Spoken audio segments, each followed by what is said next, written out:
नागपूर जिल्हा परिषदच्या अध्यक्ष आदरणीय कोकुटे त्यांना विनंती करतो की आपण या लाडक्या लेखीचं स्वागत करावं, जे कर्तृत्वाने परिपूर्ण आहे.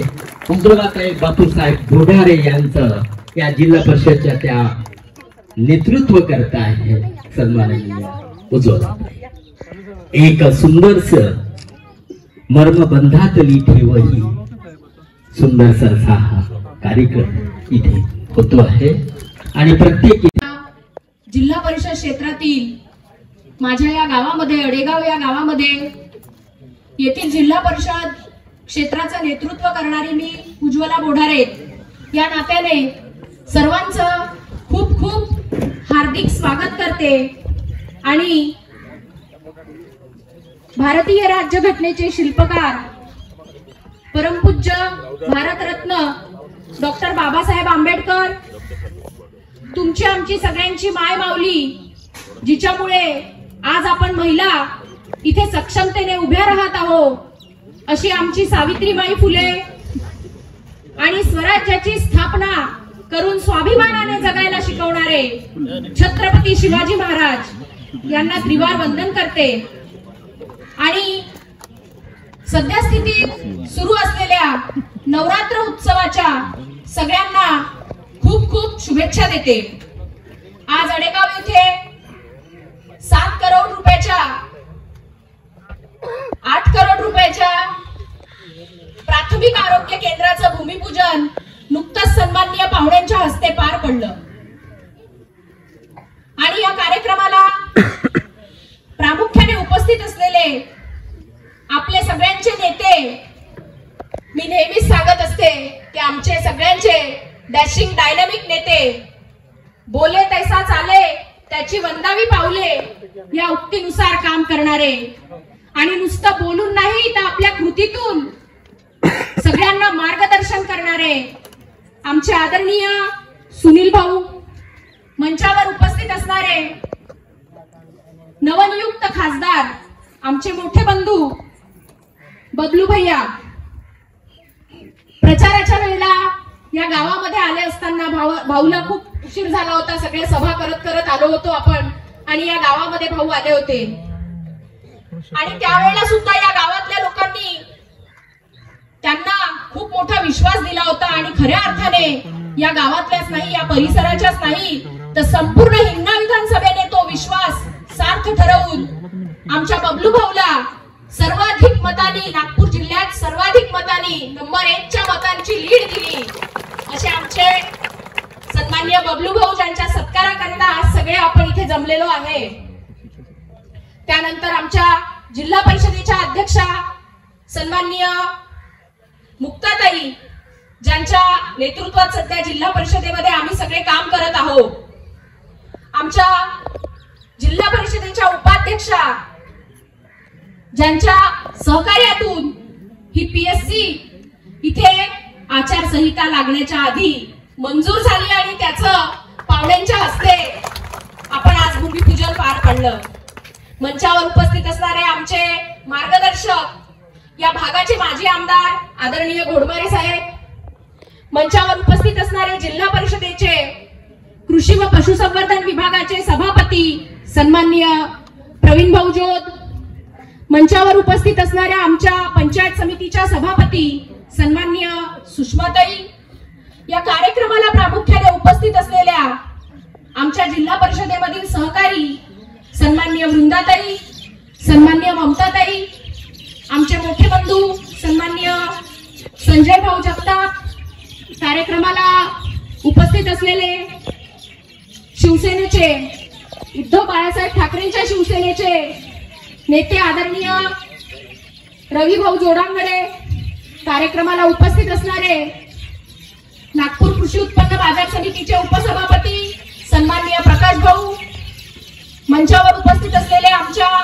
पंचायत समितीच्या या भागाच्या सदस्या सन्माननीय रुपालीताई, पंचायत समितीचे सदस्य सन्माननीय राजेंद्र भाऊ, आमच्या मावशी सन्माननीय अनुसया मावशी, मंचावर उपस्थित असलेले हिंगणा नगर पंचायतचे नगरसेवक सन्माननीय विष्णू भाऊ, मंचावर उपस्थित असलेले वाडीचे नगरपंचायतचे माजी नगराध्यक्ष आणि राष्ट्रवादीचे नेते आदरणीय प्रेमभाऊ, मंचावर उपस्थित असणारे आमचे मार्गदर्शक सन्माननीय मोरे सर, कार्यक्रमाला उपस्थित असणारे सन्माननीय नंदू भाऊ, सन्माननीय संतोष भाऊ, वाडी येथून आलेले नगरसेवक सन्माननीय श्याम भाऊ, मंचावर उपस्थित असणारे आमचे अमित दादा, आमचे ठाकरे भाऊ, या मंचावर उपस्थित असणारे राजू भाऊ, सन्माननीय पठाण काकाजी, इथे उपस्थित असणारे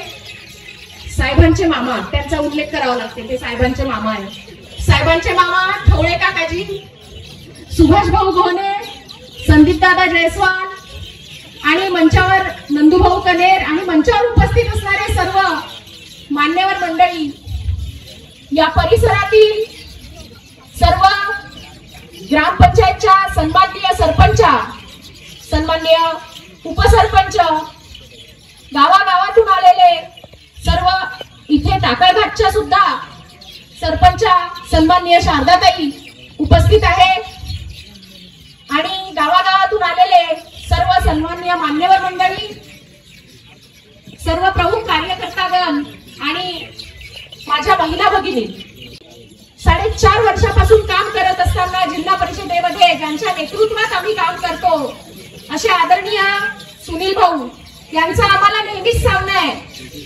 ते वारंवार आम्हाला सांगत असतात की सत्ता ही स्वतः उपभोगण्यासाठी नाही, स्वतः मिरवण्यासाठी नाही, तर त्या सत्तेचा खरा उपयोग हा ग्रामीण भागातील, खेड्यापाड्यातील शेवटच्या माणसाला झाला पाहिजे. आपली प्रत्येक योजना, ज्या क्षेत्रामध्ये आपण काम करत आहोत त्या क्षेत्रातली प्रत्येक योजना ही सामान्य माणसापर्यंत पोहोचली पाहिजे आणि ही सत्ता खऱ्या अर्थाने त्या माणसाच्या कामात आली पाहिजे.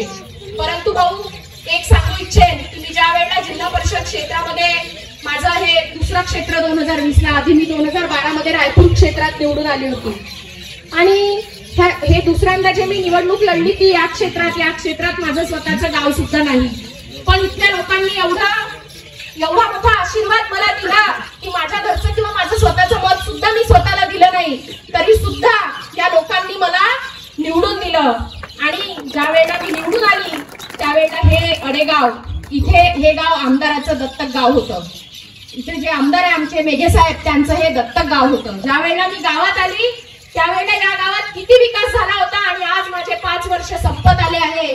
जवळपास आता हे 8 करोड धरून 9-10 करोड रुपयाचा विकास या गावात फक्त जिल्हा परिषदेच्या माध्यमातून झाला, हे मी आपल्याला सांगू इच्छेन.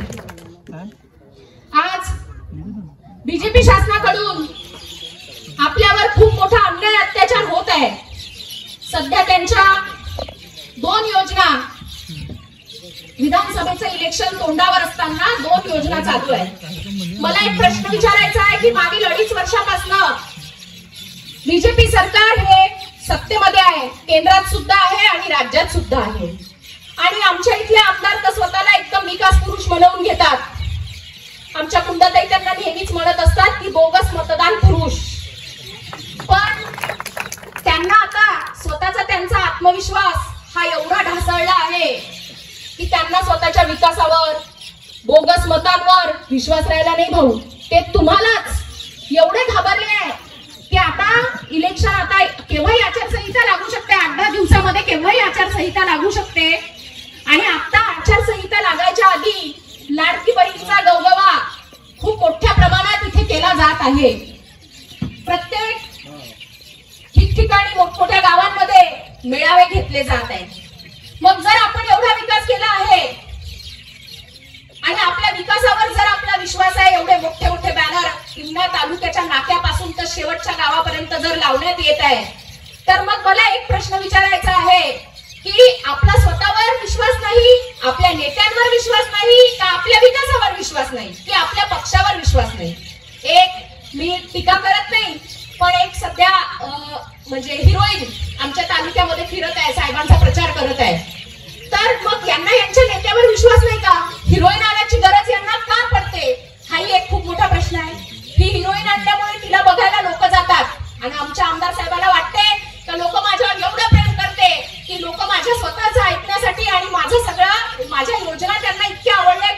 करण्यासाठी लोक माझ्याकडे जमत आहेत. त्या लाडली बहीणमध्ये 1500 रुपये माझ्या महिला भगिनीच्या खात्यावर येत आहेत. आमचा विरोध 1500 रुपयाला नाही आहे. माझ्या लाडक्या बहिणीला जर कोणी 5000 रुपये जरी देत असेल शासन, तर मला त्यामध्ये आनंद आहे, कारण तिच्या संसाराला, तिच्या जगण्याला त्या पैशाची मदत होणार आहे.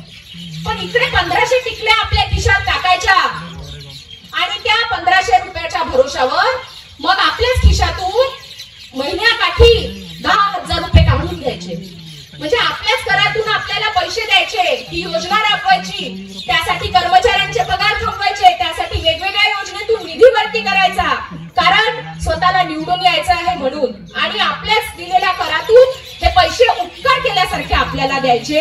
ही गोष्ट अत्यंत चुकीची आहे. पण आज मी सांगू इच्छेन की माझ्या लाडक्या बहिणी, माझ्या महिला भगिनी ह्या काही एवढ्या काही आता नादान किंवा नासमज नाहीये की त्या या 1500 रुपयाला भरतील. आमच्या तालुक्यात ट्रेंड सुरू आहे भाऊ सध्या, 2-3 ट्रक भरून, ट्रेलर भरून ते कामगारांचे भांडे येतात आहे, बांधकाम कामगारांचे भांडे. आता मला एवढं समजत आहे त्यामधून की काल परवापासून आमच्या तालुक्यात वानाडोंगरी इथे महाजनवाडी भागामध्ये मोठा कार्यक्रम सुरू आहे. आमची जिल्हा परिषद जेव्हा मेळावे घेते, त्या मेळाव्यामध्ये गावातले गरीब लोक येतात, त्याच्या योजनांची माहिती आमच्या गरिबांना मिळते. समाज कल्याणचं शिबिर, आरोग्य विभागाचं शिबिर, महिला बाल कल्याणचं शिबिर, गावातले गोरगरीब लोक येतात आणि त्या शिबिराचा लाभ घेतात.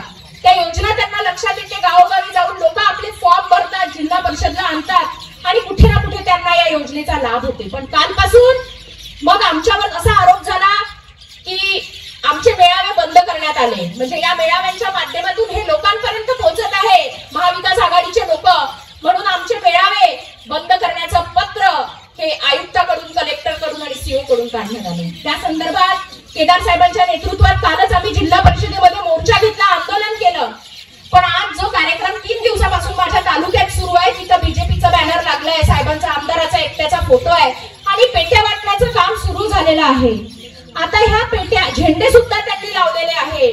मग ह्या जर पेट्या वाटत आहे आणि आमच्या महिलांना वाटत आहे की आम्ही इतक्या दिवसापासून फॉर्म भरले पण आम्हाला मिळत नाही, आणि ह्या जातात कशा? 1000 लोक आहेत भाऊ, 300 पेट्या मिळाल्या. काल महिला रात्रभर तिथं ओपन ग्राउंडवर झोपल्या. म्हणजे परिस्थिती अत्यंत त्या पेट्यांसाठी बिकट होत चाललेली आहे.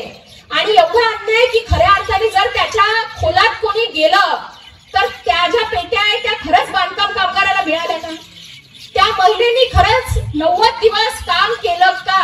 या सगळ्या प्रश्नांची जर आता उकल केली आणि आपण जर या गोष्टीची माहिती काढली तर त्या पेट्या फक्त बीजेपीच्या कार्यकर्त्यांना मिळत आहे. म्हणजे महायुतीच्या लोकांचं एकच धोरण आहे, कोणती योजना आली का जे त्यांच्या हिताचे लोक असतात त्यांना ती योजना द्यायची, आणि गरीब सामान्य माणूस खऱ्या अर्थाने जो काम करून राहिला, 90 दिवस नाही 365 दिवस जो खरंच काम करून राहिला, त्या महिलेला किंवा त्या कामगारांना त्या योजनेपासून वंचित ठेवण्याचं काम आमच्या तालुक्यामध्ये चालू आहे. सध्या स्थितीत आपल्या या महायुतीच्या शासनामध्ये आपण बघितलं की प्रत्येक माणूस संपावर जातोय. अंगणवाडीच्या सेविका संपावर, त्या समाधानी नाही. एसटी कर्मचारी संपावर, ते समाधानी नाही. शिक्षक संपावर, जुनी पेन्शनसाठी लोक संपावर, आणि एवढंच नव्हे तर देशाच्या इतिहासात कधी नव्हे तो जगाचा पोशिंदा शेतकरी, त्याला सुद्धा संपावर जाण्याला भाग पाडलं या महायुतीच्या सरकारने. आणि असं हे कुणालाही समाधान न देणारं सरकार आहे. जाती जातीमध्ये आग लावण्याचं काम या सरकारने केलं. 2014ला धनगर समाजाला आरक्षण देणार होते. भाऊ, आमच्या तालुक्यामध्ये धनगर समाजाचे पट्टेच्या पट्टे आहेत आणि धनगर समाजाला पहिलेच कॅबिनेट मध्ये माजी मुख्यमंत्री आणि आताचे उपमुख्यमंत्री यांनी आश्वासन दिलं होतं की मी पहिल्या कॅबिनेट मध्ये तुमचा आरक्षणाचा मुद्दा सोडवीन. पण आज 10 वर्ष पूर्ण झाले पण धनगर समाजाला आरक्षण मिळालं नाही. याच्या ताटातलं त्याला, त्याच्या ताटातलं त्याला, म्हणजे सगळ्यांना हे सरकार खरकट खाऊ घालण्याच्या मागे लागलेलं आहे. आता सध्या स्थितीत महागाई सुद्धा खूप वाढत चाललेली आहे. माझ्या महिलांचं तर बजेट बिघडलेलं आहे. पेट्रोलचे भाव गगनाला भिडलेले आहे. आज गॅस सिलेंडर, आणि प्रत्येक वेळेला मागच्या 2014ला सुद्धा टीव्हीवर ऍडव्हर्टाइजमेंट होती की अच्छे दिन आने वाले हैं, अच्छे दिन आने वाले हैं. एवढे लोक वाट पाहत होते, एवढे लोक भाळून गेले होते की केव्हा अच्छे दिन येणार, केव्हा अच्छे दिन येणार. पण अच्छे दिन मात्र कधीच आले नाही. उलटे जे अच्छे होते ते गेले आणि आपले बुरे दिन सुरू झाले. भाऊ, हा माझा जिल्हा परिषद क्षेत्रामध्ये 51 गावं आहेत आणि या गावामध्ये हा पठारी भाग आहे. इथे पाणी टंचाईची खूप मोठी समस्या आहे. मागे ज्या वेळेला महाविकास आघाडीचं सरकार होतं, तुम्हाला आता आठवत असेल भाऊ, की आपल्याच माध्यमातून लिफ्ट इरिगेशन साठी बोर धरणातून या भागाला पाणी मिळावं म्हणून बैठक लावली होती मुंबईला आपण. त्यामध्ये सर्वे सुद्धा झालेला होता. परंतु आपलं नशीब म्हणजे आपलं दुर्दैव आता की आपलं सरकार पडलं आणि ती योजना जशान तशी राहिली. त्यानंतर जलजीवन मिशनची कामं 51 पैकी 47 गावांमध्ये जलजीवन मिशनची कामं सुरू आहे माझ्या इथे. जलजीवन मिशनच्या कामामध्ये बऱ्याचशा अडचणी येत आहेत, तरी सुद्धा जिल्हा परिषद प्रशासन आणि आम्ही वारंवार मिटिंग घेऊन, मध्यंतरी खासदार साहेबांनी सुद्धा मिटिंग घेतली. जलजीवनच्या कामाचा संपूर्ण जिल्ह्याचा आढावा जिल्हा परिषदेमध्ये लावला आणि त्या माध्यमातून कुठे ना कुठे ते काम करण्याचा आमचा प्रयत्न आहे. निश्चितपणे मला एक अडचण मांडायची आहे की आधी हा भाग फॉरेस्ट मध्ये होता, आता हा भाग वाईल्ड लाईफ मध्ये गेलेला आहे. फॉरेस्ट मध्ये होता तेव्हाही हा विषय होता आणि वाईल्ड लाईफ मध्ये गेलाय. आमचा हा पूर्ण बेल्ट वाईल्ड लाईफ मध्ये गेला. इथे 2-2 सफारी गेट आहे या गावामध्ये आणि आम्हाला जंगली जनावरांचा एवढा त्रास आहे की आमचे जे शेतकरी पीक उगवतात आणि पीक घ्यायची जेव्हा वेळ येते तेव्हा रानडुकरं, गाई म्हणजे हरण, रुई सगळं येऊन त्यांचं पीक ध्वस्त करून टाकते. आणि वारंवार म्हणजे आता एक जवळपास 20 दिवसापूर्वीची गोष्ट आहे की सुकळी कलारचे सरपंच साहेब इथे बसलेले आहेत.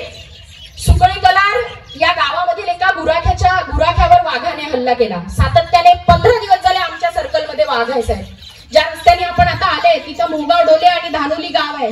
त्या गावाच्या मधात त्या वाघाचं दर्शन बऱ्याच लोकांना आता होऊन राहिलेलं आहे. म्हणजे आता त्या गुराख्यानं त्याचं चातुर्य दाखवलं आणि त्याचा जीव वाचला. वाघाच्या हल्ल्यातून तो माणूस वाचला. पण जर समजा उद्या एखाद्याचा जीव गेला, एखाद्याच्या कुटुंबाचा आधार हिरावून गेला तर आपण काय करायचं. त्यामुळे भाऊ एक विनंती आहे आपल्याला की आपण या वाईल्ड लाईफ वाल्या लोकांकडे कितीही तक्रारी केल्या तर त्या वाईल्ड लाईफच्या लोक काही ऐकायला तयार नाही. त्यांनी कुठे ना कुठे आम्हाला थोडंसं संरक्षण देण्याची भूमिका ही घेतली पाहिजे आणि यासाठी आपण खासदार साहेबांना माझी विनंती आहे माझ्या सर्कलच्या माध्यमातून की इथे वाईल्ड लाईफ वाल्यांची जर एक मीटिंग लावली तर आमच्या लोकांच्या तक्रारीच्या नोंदी इथे घेतल्या जातील आणि त्यांना पंचनामे करून कमीत कमी नुकसान भरपाई तरी मिळल्या जाईल. रोज कुणाची गाय मरते, कुणाचा बैल मरतो, प्राणी रोज, म्हणजे हे मी सगळ्या लोकांचं हे मत मी इथे मांडते आहे भाऊ. त्यानंतर तिसरा एक महत्वाचा विषय आहे की भाऊ येथे धानोली या गावापर्यंत 3 फेजची लाईन आली आहे धानोली आणि त्याच्यानंतर पुढे फॉरेस्टमुळे अडकून गेलेलं काम आहे. त्याच्यामुळे इतकी मोठी अडचण आमच्या लोकांना सहन करावी लागते की एकदा जर थोडंसंही प्रॉब्लेम की थोडी हवा आली, म्हणजे वादळ वारा म्हणत नाही पण थोडी जरी हवा आली तर लाईन जाते आणि 2-2 दिवस या लोकांना अंधारात राहावं लागते. म्हातारे लोक असतात, महिला असतात, रुग्ण असतात आणि लहान लहान लेकरं असतात. त्यांना 2-2 दिवस बिना लाईटने इथे राहावं लागते. तेव्हा लाईनचा सुद्धा आमच्या लोकांचा खूप मोठा प्रश्न आहे. आता खासदार साहेबांच्या स्वागताचा हा सत्काराचा कार्यक्रम आहे, पण मी असं बोलली होती आधी जेव्हा साहेब निवडून आले तेव्हा खासदार साहेब की आम्ही नंबर 1 ची लीड दिलेली आहे. त्याच्यामुळे आम्ही कामं सुद्धा नंबर 1च्या लिस्टमध्ये सांगणार आहे आणि केदार साहेबांच्या नेतृत्वात आपण तयार झालो सगळेजण. त्याच्यामुळे आपण कामाला कधी भीत नाही. भाऊ एक अजून विषय, शेवटचाच विषय, एक विषय अजून आहे की फन अँड फूड विलेज आहे बाजारगाव. त्या बाजारगाव पासून शिवा, अडेगाव, कवडस पर्यंत रस्त्याचं आपलं सरकार असताना भूमिपूजन झालं होतं. मग आपलं सरकार गेलं आणि तो रस्ता आता तसाच पडला. इथून जवळपास 700 ते 800 लोक रोज, म्हणजे 3 शिफ्ट मध्ये काम करणारे पोरं रोज रात्री बेरात्री प्रवास करत असतात आणि 12-12 वाजता ते लोक घरी पोहोचतात. 2 पोरांचे इथं जीव गेले मागे त्या रस्त्यामुळे. त्यामुळे तोही रस्ता आता इथं काय रस्त्यामध्ये पण राजकारण करत आहे हे मला काही कळत नाही, पण तो सुद्धा रस्ता इथे थांबलेला आहे. भाऊ त्यावर सुद्धा आपल्याला विशेष लक्ष द्यायचं आहे आणि भाऊच्या नेतृत्वात काम करत असताना खासदार साहेबांचा एक खूप मोठा चमत्कार झाला की जो एक सर्वसामान्य माणूस आहे. आज आमच्या रश्मिताई इथे येणार होत्या पण काही कारणास्तव त्या येऊ शकल्या नाही. खऱ्या अर्थाने त्यांच्याविषयी पण मला इथे बोलल्या वाचून राहणार नाही की आमच्या रश्मिताई खऱ्या अर्थाने आपल्या खासदार होणार होत्या आणि कुठेतरी या सरकारने एका महिलेवर अन्याय केला आणि त्या महिलेला पार्लमेंट मध्ये जाण्यापासून रोखलं. आता नुकताच त्यांचा निकाल लावला, त्यांना त्यांची व्हॅलिडिटी द्यायला लावली आणि त्या 1 लाख रुपये दंड सुद्धा त्या लोकांवर ठोठावण्यात आला. पण माझी एक महिला भगिनी ही पार्लमेंट मध्ये जाण्यापासून राहिली, तिचं नेतृत्व, तिचं कौशल्य दाखवण्यापासून ती राहिली. पण काही दुःख नाही, साहेबांच्या राजकीय चातुर्याने आणि साहेबांच्या चाणक्य रीतीने रश्मिताई जरी बाद झाल्या तरी आमचे बबलू भाऊ पार्लमेंट मध्ये पोहोचले आणि निश्चितच ते खूप चांगलं काम करत आहे सोशल मीडियाच्या माध्यमातून. म्हणजे मी पाहत आहे की त्यांचा निकाल जून महिन्यात लागला. जुलै, ऑगस्ट, सप्टेंबर 3 महिन्यामध्ये भाऊ जिल्ह्यात प्रत्येक गावागावामध्ये जात आहे आणि नक्कीच आपल्या ज्या अपेक्षा मी इथे मांडलेल्या आहेत त्या भाऊच्या नेतृत्वात बबलू भाऊ पूर्ण करतील अशी त्यांच्याकडून अपेक्षा व्यक्त करते. आणि आज मला भरपूर बोलायला वेळ मिळालेला आहे. आता माझाच कार्यक्रम असल्यामुळे मला भरपूर वेळ मिळालेला आहे. तेव्हा सगळ्यांनी ऐकून घेतलं त्याबद्दल तुमच्या सगळ्यांचे खूप खूप आभार मानते. आणि इथे पाहुण्यांनी सुद्धा ऐकून घेतलं त्याबद्दल त्यांचेही आभार मानते. आणि निश्चितपणे या सगळ्या समस्या लवकरात लवकर सोडवल्या जातील अशी सुद्धा अपेक्षा व्यक्त करते. एवढं बोलते आणि माझे 2 शब्द संपविते. धन्यवाद. जय हिंद, जय महाराष्ट्र, जय संविधान.